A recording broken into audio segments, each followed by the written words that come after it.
இந்த பொண்ணு நைட் டைம்ல அவ ரூம்ல தனியா கேம் விளையாடிட்டு இருக்கா. அப்ப அந்த ரூம்ல யாரோ நடக்கிற மாதிரி ஃபுட் ஸ்டெப்ஸ் கேக்குது. ஆனா அங்க யாருமே இல்ல. இவ அகைன் கேம் விளையாட ஸ்டார்ட் பண்றா. அப்போ அந்த கேம்ல இருக்கிற பொம்மை ஒரு டேபிள் டிராவை ஓபன் பண்ணுது. அதே டைம்ல இவ ரூம்லயும் டேபிள் டிரா ஓபன் பண்ற மாதிரி சவுண்ட் கேக்குது. இவ சந்தேகமா மறுபடியும் கேம்ல டேபிள் டிராவை ஓபன் பண்ணி க்ளோஸ் பண்றா. இங்க இவ ரூம்ல டிரா ஓபன் ஆகி க்ளோஸ் ஆகுது. இவ வாவ் இது என்னடா மேஜிக்னு கேம்ல ஒரு லேம்ப் லைட் இருக்கு, அதை ஆஃப் பண்ணி ஆன் பண்ணி பாக்குறா. இவ ரூம்லயும் லேம்ப் லைட் ஆஃப் பண்ணி ஆன் ஆகுது.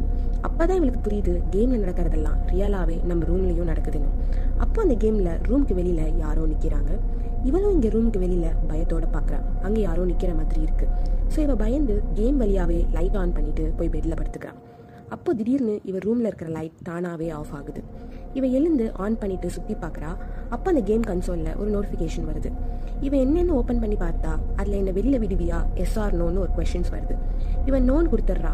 அப்ப அந்த கேம்ல ஏதோ ஒரு மான்ஸ்டர் மாதிரியான